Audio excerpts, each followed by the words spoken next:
बनाम सपा मिल्कीपुर में फिर टक्कर तेज।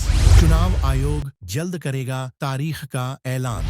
बीजेपी के हौसले बुलंद, सपा के लिए चुनौती। यूपी की 9 सीटों पर उपचुनाव के बाद अब अयोध्या की मिल्कीपुर सीट पर भी उपचुनाव का मार्ग प्रशस्त हो गया है। हाईकोर्ट ने बीजेपी नेता और पूर्व विधायक गोरखनाथ बाबा की उस याचिका को खारिज कर दिया है जिसमें उन्होंने अवधेश प्रसाद के निर्वाचन को चुनौती दी थी। इसके बाद चुनाव आयोग किसी भी समय उपचुनाव की तारीख का ऐलान कर सकता है।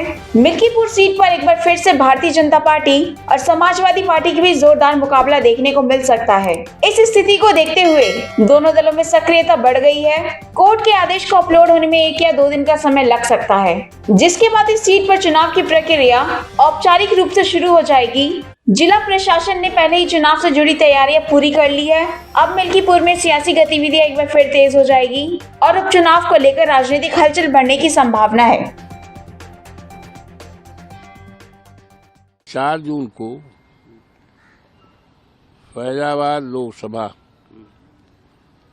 के लोग तुल्य देवतुल्य मतदाताओं ने प्रभु श्री राम की कृपा से, हनुमान जी की कृपा से, माँ सरजू माई की कृपा से और हमारे नेता माननीय अखिलेश यादव की कृपा से हम सांसद बन गए। 4 जून को डिक्लेरेशन हो गया। 12 जून को मैंने इस्तीफा दिया उत्तर प्रदेश के विधानसभा अध्यक्ष जी को। माननीय अध्यक्ष विधानसभा उत्तर प्रदेश ने हमारे इस्तीफे को स्वीकार किया और उन्होंने मिल्कीपुर की सीट वैकेंट घोषित कर दिया और नोटिफिकेशन कर दिया, जिसकी सूचना चुनाव आयोग को, सरकार को और संबंधित अधिकारियों दी गई।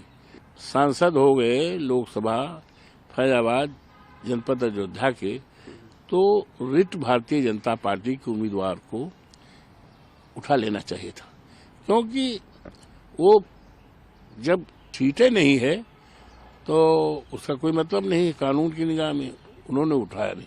अब चुनाव का सवाल है, चुनाव तो अब सरकार के ऊपर है और चुनाव आयोग के। मुझे उम्मीद है, मैं उम्मीद करता हूं कि चुनाव आयोग इस मामले में यथाशीघ्र बिना अनावश्यक विलंब के चुनाव की घोषणा करेगी। हम उसका स्वागत करते हैं।